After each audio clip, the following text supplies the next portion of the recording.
Hey guys and gals, and finally,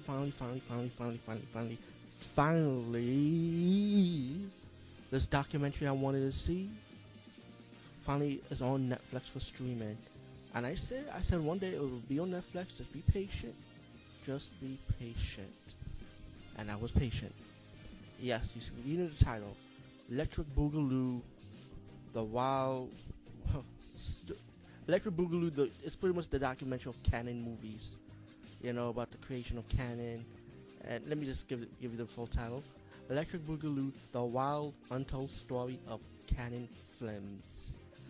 And again, this is the streaming version. I didn't see the DVD or Blu-ray version, but after seeing this documentary, I feel like buying the Blu-ray now because I want to see the special features on it. It's pretty much the creation of canon.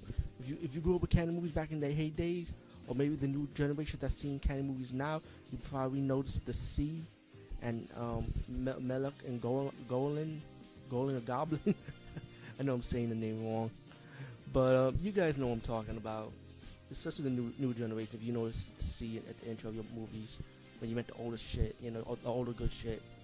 And it's kind of weird, man. Hollywood people that work with these guys, I mean, they were like any other Hollywood producers, directors, any Hollywood studio creator, in the background. I work with Miles when they tell me stories about people in Hollywood they work with. Yeah, they're pretty much the simple. They sometimes they can get sleazy, but they gotta do what they gotta do to make money and get the movie out there, man. You can't be hated, man. You can't hate on those guys. You gotta love them. But you hear this story in Israel. How they like movies. How the other guy met the other creator, told him to start this business, and how to the way he direct movies. The way they direct movies or deal business in the movie business, and you see the behind the scenes with you see old video footage with these guys. And I think at the end of man, I really forgot. I think something says at the end that they can't get really get them to do an interview or something. But I think that was them. I hope I'm right. But you also have like actors and actresses and people who work with these two guys, in the movie business or doing their movies, and how bad their movies are. And I think they got some success, I would say, but to me, speaking for me and myself, I mean, I'm not talking about as Hollywood stan, I'm talking as a fan. I actually like a lot of canon movies, and canon movies is like, they break the barrier. They have movies from the theaters, movies going straight to video. They have like all the genres, all the different style of movies, you name it. They had horror, all the different horror styles. They have action, comedy, they had big budget movies too, I would say. I mean, come on. I think they did, in my opinion. And they have low budget movies, of course, low budget. You probably know Canon most of their popular work. I think they did RoboCop, I think Canon was one of the RoboCop movies, if I'm corrected. But they had Superman 4 on the lineup. They did Superman 4, if I remember. Definitely American Ninja. I know they did American Ninja. They did the Ninja trilogy, like Revenge of the Ninja, Enter the Ninja.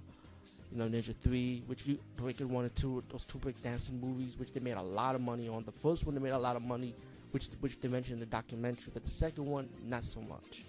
What I heard, And you can also get that on Shout Factory, by the way, Breaking 1 and 2 on Blu-ray, which is a great collection, by the way. Great quality, by the way.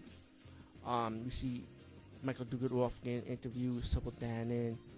Even Molly Ringwald got interviewed for this documentary, and let me tell you something, she still look fine as hell, bro. Yeah, I had that Molly Ringwald crush going on growing up. I don't care what anybody said, Molly Ringwald's one of my crushes,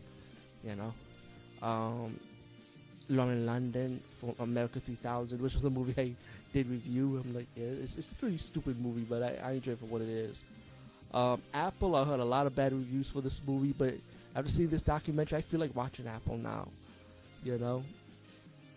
But all in all, I mean, this documentary movie was good, man. Fuck it, I liked it.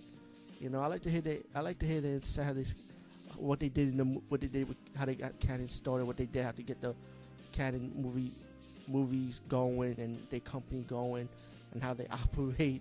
And it was good to listen to those interviews too with the people behind the scenes with those guys and behind the movies also. Anyway, I should definitely check it out. Peace, guys, and See you later.